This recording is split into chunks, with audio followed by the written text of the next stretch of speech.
مکتوب‌های استاد عینی جزئی از تاریخ پرحادثه ملت ماست. مکتوب‌های عینی افشاگری راه پرشیب و فراز و ناهموار مردم تاجیک در جاده تاریخ سازی است. مکتوب‌های استاد عینی بیانگر تلاش‌های بی‌دریغ او در جاده دولت سازی نوین تاجیکان است.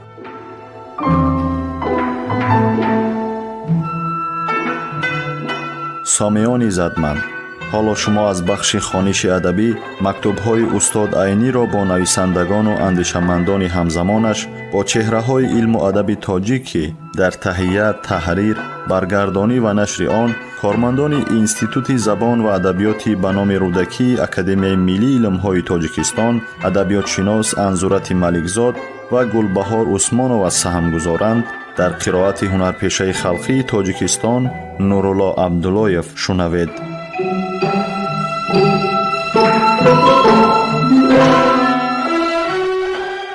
سال 1928 به نشریات دولتی تاجیکستان، 10 دکبر سال 1928 سمرقند، شماره 1.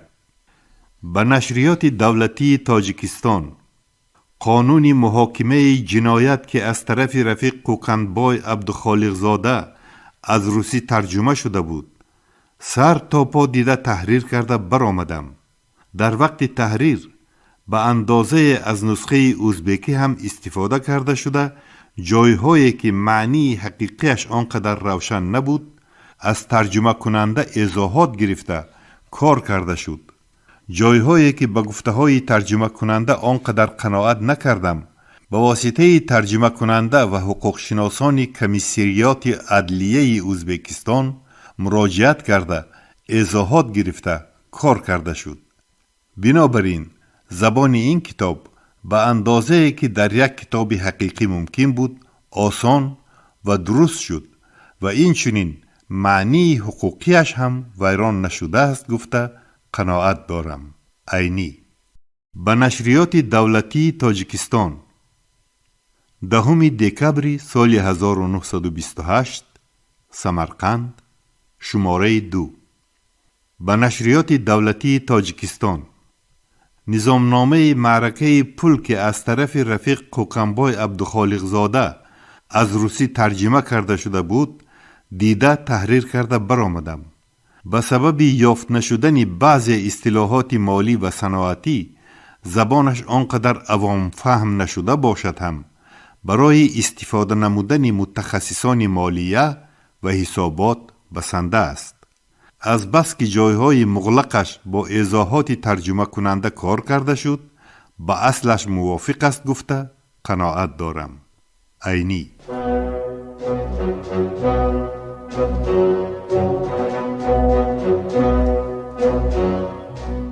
خبرهای ناز، همین گونه مژده‌های فرهنگی در نامه‌های استاد عینی سرشار است و استاد عینی در نامه هم درباره وضع معیشی و حالت عیش و عشرت خانوادگی صحبت نمی‌کنند. هر یک نامه استاد صدرالدین عینی یک کشفیات تازه علمی است. درباره اهل علم، درباره استعدادها صحبت میکنند، درباره کشفیات‌ها صحبت، درباره تاریخ خلق تاجیک صحبت میکنند. صدها بار ما باید این نامه‌ها را خوانده به بزرگی استاد صدرالدین عینی ایمان بیاوریم، باور حاصل کنیم و خودمان تحقیقات‌های درباره عینی نویسیم. هر یک نامه‌ای که استاد صدرالدین عینی نوشتند، هر یک بیان کننده یگان پهلوی مهمی حیات استاد عینی بوده است.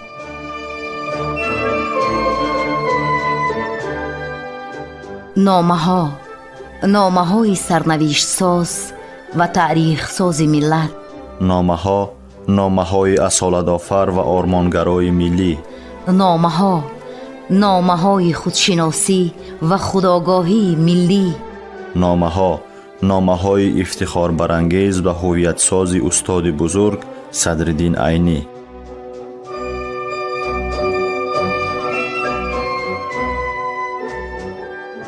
رفیقان قدردان، در دنیا هیچ دولتی و خلقی نیست که مانند دولت و خلق تاجیک اهل علم و ادبیات را به این درجه حرمت، غمخواری و قدرشناسی کند.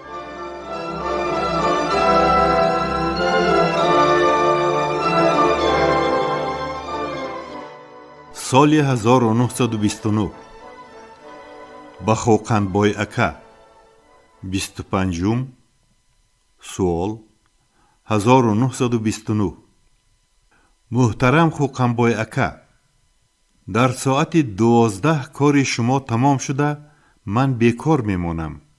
بنابراین هرچی به دست دارید زود فرستانید. از پراولینیا هم زود شود گفته تاکید بالای تاکید کرده ایستادند. هنوز دیروز باز بگاهی خط آمد. عینی به گرفتن امضا کنید. سال 1930 به کتابخانه تاجیکستان 21 دکبر سال 1930 سمرقند. نامگوی کتاب ها برای کتابخانه تاجیکستان. این 4 کتاب: دیوان سیف اسفرنگی، دویم دیوان کمال خوجندی، سیوم دیوان کمال اصفهانی، چهارم دیوان مسعود سعد سلمان که از رفیق فطرت 150 سوم گرفته شد، مال کمیسریت معارف جمهوری تاجیکستان است. عینی 4 کتاب رسید و به کتابخانه مرکزی سپاریده شد. ناصرف، مهر، امضا.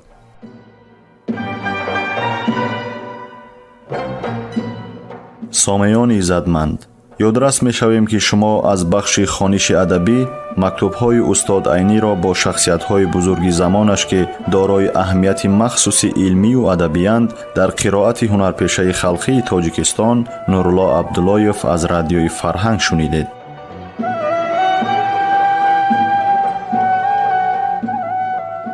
در تهیه و پیشنهاد گفتار سهم گذاشتند صلاح‌الدین نورزاد و لطفیه قربانова. انجام خوانش ادبی شاد و مسرور باشد.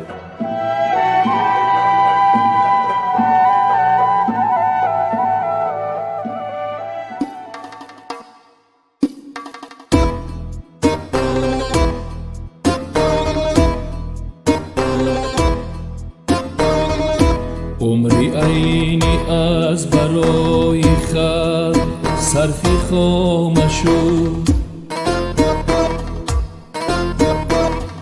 خلقی ما را دفتری عینی شهادت نامشو. عمری عینی از برای خلق صرفی خامشو، خلقی ما را دفتری عینی شهادت